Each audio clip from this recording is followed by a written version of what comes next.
Hello, I'm Severin Suzuki speaking for ECHO, the Environmental Children's Organization. We're a group of 12 and 13-year-olds trying to make a difference.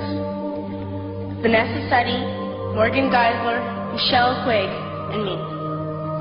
We've raised all the money to come here ourselves, to come 5,000 miles to tell you adults you must change your ways. Coming up here today, I have no hidden agenda. I am fighting for my future. Losing my future is not like losing an election or a few points on the stock market. I am here to speak for all generations to come. I am here to speak on behalf of the starving children around the world whose cries go unheard. I am here to speak for the countless animals dying across this planet because they have nowhere left to go. I am afraid to go out in the sun now because of the holes in our ozone. I am afraid to breathe the air because I don't know what chemicals are in it. I used to go fishing in Vancouver, my home, with my dad, until just a few years ago we found the fish full of cancers. And now we hear of animals and plants going extinct, every day vanishing forever. In my life, I have dreamt of seeing the great herds of wild animals, jungles and rainforests full of birds and butterflies. But now I wonder if they will even exist for my children to see. Did you have to worry of these things when you were my age? All this is happening before our eyes, and yet we act as if we have all the time we want and all the solutions. I'm only a child, and I don't have all the solutions. But I want you to realize, neither do you. You don't know how to fix the holes in our ozone layer. You don't know how to bring the salmon back up a dead stream. You don't know how to bring back an animal now extinct. And you can't bring back the forest that once grew where there is now a desert. If you don't know how to fix it, please stop breaking it. Here, you may be delegates of your government, business people, organizers, reporters, or politicians, but really, your mothers and fathers, sisters and brothers, aunts and uncles, and all of you are someone's child. I'm only a child, yet I know we are all part of a family, 5 billion strong, in fact, 30 million species strong. And borders and governments will never change that.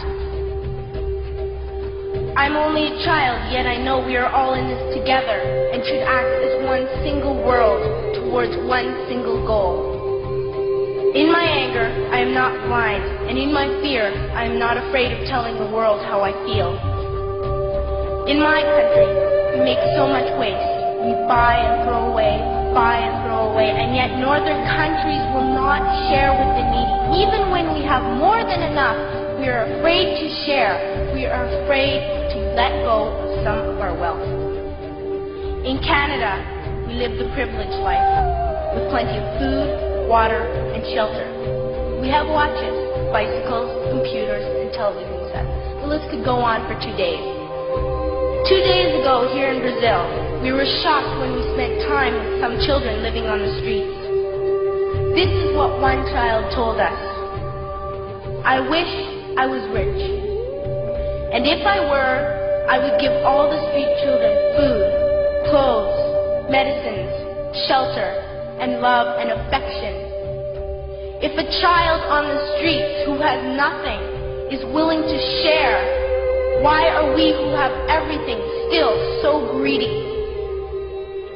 I can't stop thinking that these are children, my own age, that it makes a tremendous difference where you are born. That I could be one of those children living in the favelas of Rio. I could be a child starving in Somalia, or a victim of war in the Middle East, or a beggar in India. I am only a child, yet I know if all the money spent on war was spent on finding environmental answers, ending poverty, and finding treaties, what a wonderful place this earth would be. At school, even in kindergarten, you teach us how to behave in the world. You teach us not to fight with others, to work things out, to respect others, to clean up our mess, not to hurt other creatures, to share, not be greedy. Then why do you go out and do the things you tell us not to do? Do not forget why you are attending these conferences, who you're doing this for. We are your own children. You are deciding what kind of world we are growing up in. Parents should be able to comfort their children by saying, everything's going to be all right. It's not the end of the world, and we're doing the best we can. But I don't think you can say that to us anymore. Are we even on your list of priorities? My dad always says, you are what you do, not what you say. Well, what you do makes me cry at night. You grown-ups say you love us, but I challenge you, please, make your actions reflect your words. Thank you.